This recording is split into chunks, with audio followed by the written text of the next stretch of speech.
කී පාරක් වේසි කියලා බැනුම් අහලා තියෙනවා. මේ පැතිවල බොන්න නැති හින්දා එහෙම නැතුවත් ඇති සමහරට. දෙපාරකට වඩා අහලා තියෙනවනේ. තුන් පාර. ඔන්න තුන් පාරද ඇති හැටි ගුටි කනවා ඇති.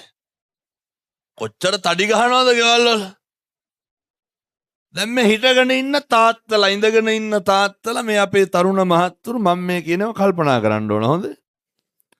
සැකයක්වත් තියාගන්න එපා මිනිස්සු වෙලා උපදින්නේ නැහැ. කී පාරක් මම්මගේ බිරිඳට කුණු හarpෙන් බැනලා තියෙනවද? නිකන් හොය ඉන්න ගම මතක් කරන්න. මම හිතන්නේ දෙපාරට වැඩියද? තරුණයෝ කල්පනා කරන්න ඕන. මේ පෙති අම්මට තාත්තට තාතෝ කියලා කියනවද නැහැ? සමහර පැටව් කියනවනේ. කන්නේ ගෙදරි. ඉන්නේ ගෙදර. මේ සේර අතට නූල් පොටකවත් දෙයක් අතේ නැහැ. සේරම රෙකුලාසි දාලා ගෙවල් වලට සද්ද දාලා ලැජ්ජ නැතුව ගෙදරින් රුපියල් 300ක් කියනවා පෙට්‍රල් බායක් ගහගන්න. නැද්ද? මේ යන එන මං නැහැ. පුරුදු වෙන්න.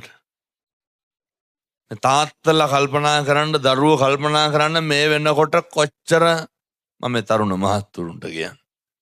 කී පාරක් අම්මට තාත්තට තාතෝ කියලා කතා කරලා දෙනවා. කී පාරක් එහෙම කියනකොට අම්මලා වටපිට බලනවා. ළඟ ඉන්නවද කියලා. කොල්ලා ළඟ ඉන්නවද කියලා වෙන. අනිවාර්යෙන් මේ පැත්ත එහෙම කතා කරනවා ඇති. මේ තාත්තලා කී පාරක් බිරිඳට තඩි ගහලා දෙනවා.